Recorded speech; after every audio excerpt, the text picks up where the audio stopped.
USCIS is speeding up case processing times by making major improvements to their electronic immigration system, also known as ELIS. After years of trying to move away from paper forms and start processing immigration applications and benefits electronically, USCIS is finally showing signs of progress. Keep watching because we're going to take a look at some of the recent updates to ELIS, how these changes could speed up your case, and when USCIS expects to complete work on the system. And if this is your first time on my channel, be sure to subscribe and turn on the notifications for regular immigration news updates. So, what is the electronic immigration system and why is USCIS spending billions of dollars on it? Every day, USCIS employees process more than 30,000 applications for immigration benefits, issue 8,000 permanent resident cards, adjudicate more than 250 refugee applications, and naturalize nearly 3,000 new citizens. Traditional paper-based methods for processing these numbers have been slow,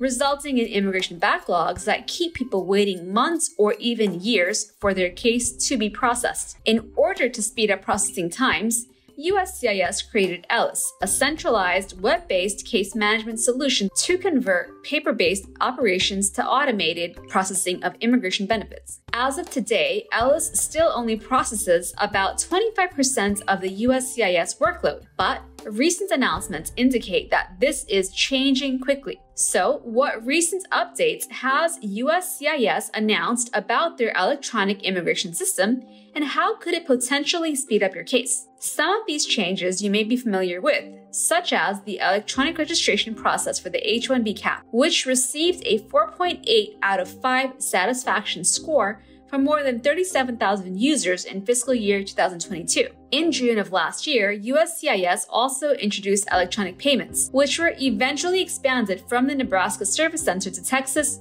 Vermont, and California on all forms except for I-129. And just this month, USCIS announced that starting April 1st, they're no longer accepting a combined fee payment for H-1B petitions and forms I-539, I-765, and I-824 because they're moving these to separate digital systems. If this trend continues, there is a good chance that USCIS will finish their digital transformation in the near future, which would allow immigrant applicants to establish accounts with USCIS to file and track the status of their applications, petitions, or requests online, USCIS adjudicators to have electronic access to applications, petitions, and requests, relevant policies and procedures, and external databases, USCIS management and personnel to track and allocate workloads, and USCIS to establish electronic linkages with other agencies, such as the Department of Justice and Department of State, for data sharing and security purposes. These changes would significantly speed up case processing times. USCIS has a goal to finish the transformation by 2026.